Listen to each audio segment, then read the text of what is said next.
আমি রামনারায়ণ গৃহস্থের অমৃত কথা চ্যানেল থেকে যে আপনাদের কাছে এসে গেছি। যে দেখুন, এই যে দেখুন, এটি হচ্ছে আমার ছোট মেয়ের বাড়ির ব্যালকনি। আর এই যে এটি যে দেখছেন, এটি হচ্ছে দোলনা।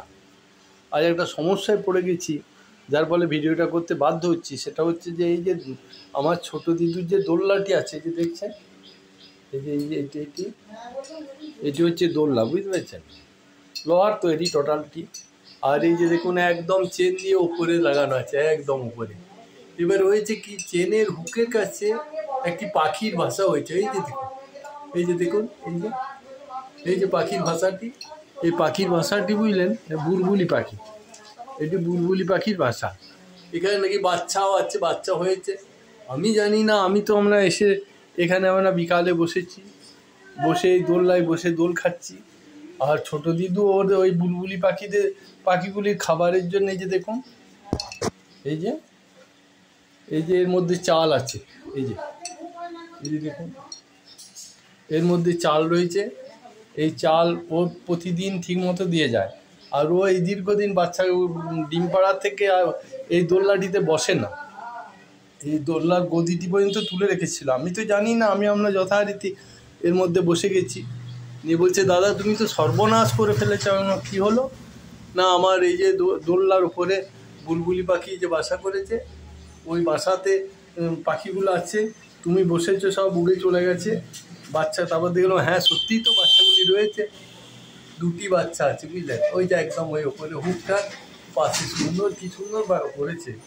আর এই যে পাশে তখন গ্রিলের পাশে যে সব গাছগুলি আছে না, এই গাছগুলিতেই এসে চুপচাপ বসে, সব সময়তে বসে বুলবুলি পাখিগুলি।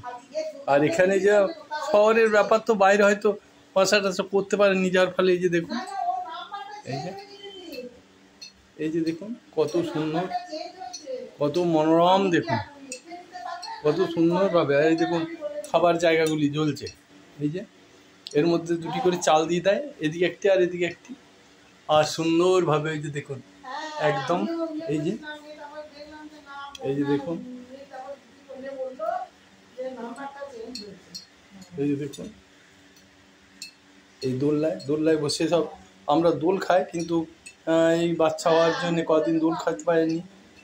ছোটো দিদুর কাছে একটু বকা খেলাম, বকা খেয়ে ভালোই লাগলো। যে যাই হোক, ওদের এই যে ছোট ছোট বাচ্চা, তো এরা এই যে লক্ষ্য করেছে যে এখানে পাখির বাসা হয়েছে এবং পাখির ডিম পেড়ে বাচ্চা হয়েছে, যার ফলে এই যে কত সুন্দরভাবে দেখুন এই মনোরম দৃশ্যটি আপনাদেরকে দেখাতে পেরে আমি নিশ্চয়ই খুব খুশি। কি মনোরম দৃশ্য দেখুন, এই দোলনাটির ওপরে বুলবুলি পাখির বাসা হয়েছে। এই যে দেখুন কত মনোরম। তাই এখানেই আজকে আমার ভিডিও রাখছি। আবার নতুন ভিডিওতে এসে যাব, আপনাদেরকে একটা নতুন জিনিস দেখালাম। যদি আপনাদের ভালো লাগে তাহলে অবশ্যই একটা লাইক করবেন। ভালো থাকবেন, নমস্কার।